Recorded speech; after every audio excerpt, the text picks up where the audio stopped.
Hi Survivor, it's your favorite Undead Boy Sunday, animated and reanimated. Wait, that's confusing. Today we're gonna talk about how to draw anthro head. Now today, Zombie Boy, I'm doing this video. But this is my channel. Our channel. My name is on the banner. I drew the banner. In fact, I drew everything. Now let me work! Yeah!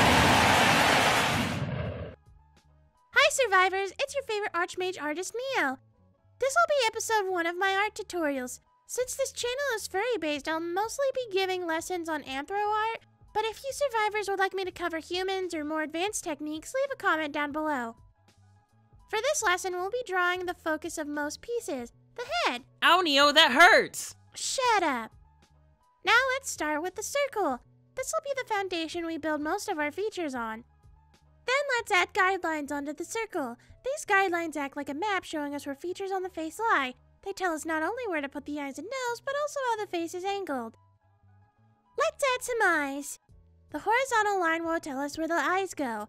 The eyes tell us a lot about a character. The size and space between them are up to the artist usually, though your character can look very silly if the spacing is too big or small.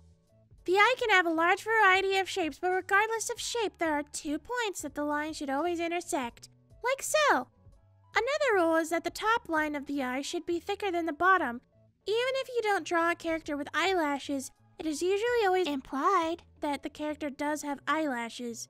Then we add the iris. The color, pupil size, and iris size can tell us a lot about a character. Basically, we want to draw a circle and then another circle within it.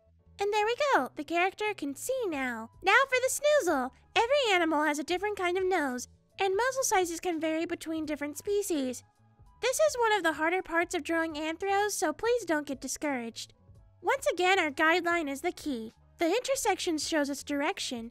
We are starting the muzzle where these 2 guidelines meet. While the muzzle can have a few shapes, today we're going to picture it as a cylinder for simplicity. You can also imagine it as a rectangle, a circle, an upside-down heart, or a triangle. It should look something like this. Most animal noses will have a diamond shape, flat on top and pointing at the bottom. The diamond should be distorted when you change angles or species. Here are some examples now. Then under that we will draw 3 circles, 2 under the nose, 1 on the chin. This will be the guide for the mouth. It will flow in between these lines, just like this. The corners of the mouth should be at the center of the eyes. Now, let's talk about head shape. This will vary depending on the character, but the diamond rule usually still applies here. The eyes will go on the angled bits of the head, like this. They can be pointy, perky, droopy, floppy. It just depends on species or preference.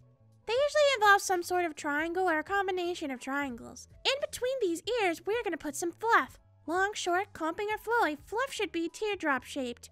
You can experiment with different shapes later, but for simplicity and the style we're going for right now, teardrops are the way to go. Draw some tear shapes when you want fluff, then erase the curved ends like so. Every piece of art can be broke down into shapes. The eyes, circles, the muzzle, a cylinder, the nose, a diamond, the head, a diamond, the ears, triangles, etc. Think of when you were a kid using shape blocks to make flowers or cars. Breaking things down into shapes helps simplify the larger composition. Now we have ourselves a good-looking head. Although basic, this will help in a lot of your pieces, even the more complicated pieces.